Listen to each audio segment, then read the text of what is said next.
Stepping Stone siku ya leo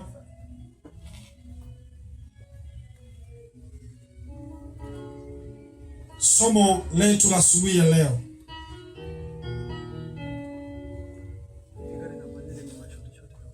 tarehe 24 ya mwezi huu wa 5.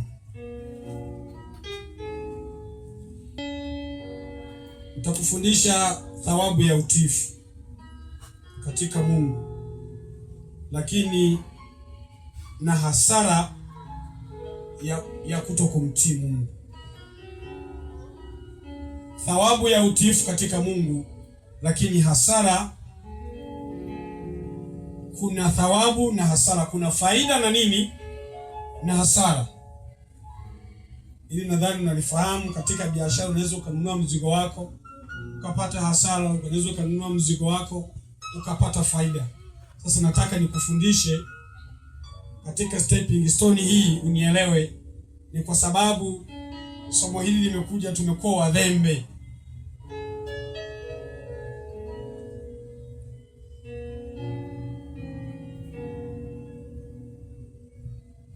Bwana Yesu asifiwe sana.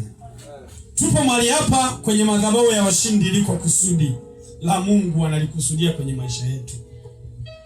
Amen. Liko kusudi Mungu analikusudia kwenye maisha yetu. Liko kusudi kubwa sana. Barikiwe sana kuwepo kwenye nyumba ya Mungu leo. Kwa kulazimisha kwako, liko jambo linaenda kutokea. Kumbuka juzi unanipigia simu, umeamua kulazimisha, manake iko nguvu. Amen. Iko nguvu, amelazimisha, ameamua kupenya kwa lazima. Sasa wengine tuna hofu, nikifanya hivi nitafukuza. Yeye ameamua kulazimisha, anasema liwalo na liwe. Lakini hakika umekanyaga madhabahuni, utaondoka na vibali vya kutosha. Kwani wangapi tuliokutana hapa ni majeruhi, lakini mambo yalitengamana? Ni wengi sana. Nianze na faida ya kumtii Mungu, faida ya kufata kila ambacho Mungu anahitaji kufanya.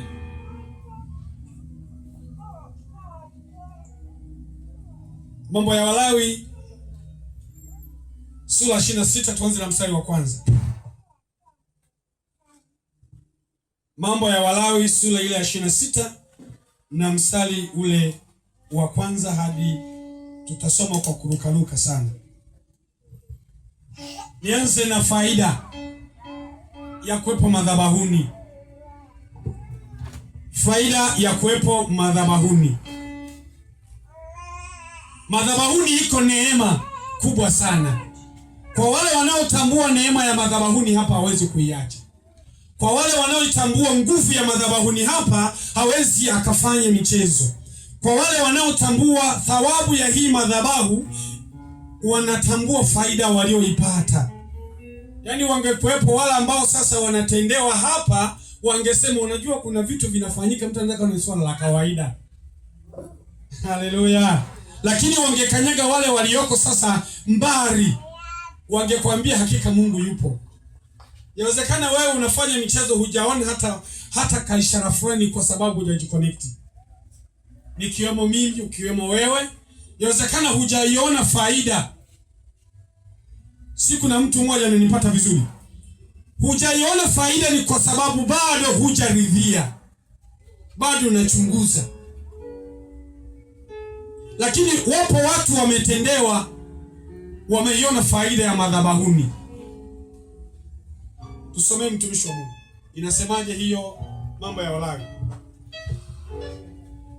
Mambo ya Walawi sura ile ya 26 anzia mstari wa kwanza. Neno la Mungu linasemaje? Msifanye sanamu yoyote. Msifanye sanamu yoyote. Wala msijisimamishie sanamu ya kuchonga. Wala msijisimamishie sanamu ya kuchonga. Wala mnara. Wala mnara. Wala msiweke jiwe lililochorwa katika nchi yenu, wala msije mkaweka jiwe lolote lililochorwa ili kulisujudia, ili kwenda kuliabudu. Kwa kuwa mimi ndimi Bwana, kwa kuwa mimi ndiye mwenyewe Mungu wenu.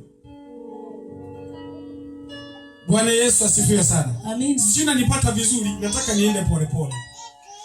Sanamu si ile iliyosemwa tu. Sanamu hata nyumbani unayo. Hata kutukufika kwenye nyumba ya Mungu umekwisha kutengeneza nini? Sanamu.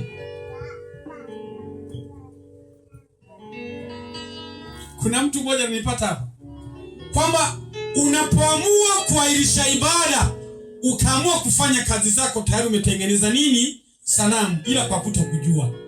Na kama hutokujua leo unafahamu na ufahamu. Amen. Amen. Usitengeneze kitu chochote. Usitengeneze alama yeyote ya kuabudu. Si kwamba mpaka wende ukasujudu. Hapana. Unapoamua kukiuka masharti, umekwisha kutengeneza sanamu. Haya, unaitengenezaje sanamu na unaiabuduje?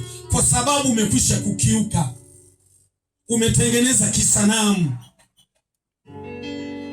Umeamua kujali mambo yako. Umetengeneza nini? Sanamu. Endelea pale, panasemaje? Nipate vizuri na unielewe vizuri. Zishikeni sabato zangu. Naomba mzishike sabato zangu. Na kupastahili patakatifu pangu. Na kupastahili madhabahuni. Mimi ndimi Bwana. Mimi ndimi Bwana. Haleluya. Amen. Kuna mtu mmoja ananipata vizuri. Lazima mpashike vizuri mahala patakatifu, kwa sababu ipo nguvu, upo msaada kwa mmoja mmoja. Kabisa. Mnanielewa vizuri? Ipo nguvu, lazima tupastahi. Lazima tukimbilie madhabahuni, tujue iko nguvu. Wakati tupo kwenye mastori kwenye ibada yetu ya hapa, maana tuna ibada Jumamosi na Jumapili. Kwenye mastori katika madhabahu ya washindi tulisema unapokwepa madhabahuni iko nguvu.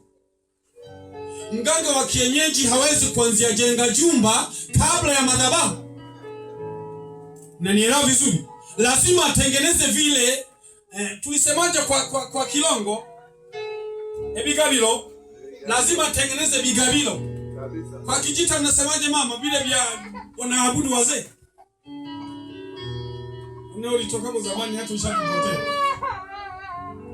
Ebiringe. Bwana Yesu, wewe msukuma mwenzangu vipi? Bwana.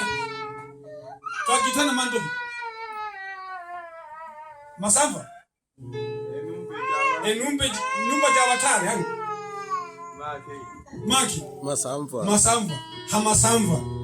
Walikuwa wanaweka masamba, wanawekapo na jiwa, lakini wanapelekapo na ugali. Na tembele ho. Kwa nini? Wanapaheshimu kwa sababu wanaenda kupata msaada. Si unanipata vizuri? Na ndio maana mganga wa kienyeji yuko radhi kulala nje, lakini atengeneze bila bigabilo. Atengeneze yale masamba kwa sababu anapaheshimu, ndipo anapokea msaada. Si kuna mtu mmoja hapa ananipata vizuri? Sasa tumezidiwa na hao watu kwa sababu ufahamu. Wanamheshimu Mungu wao kuliko Mungu.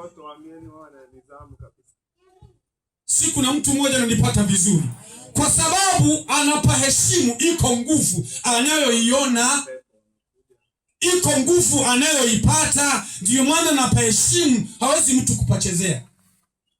Yana kipachezea, viboko vya hapo ni hatari, kwa sababu ameenda kuchezea.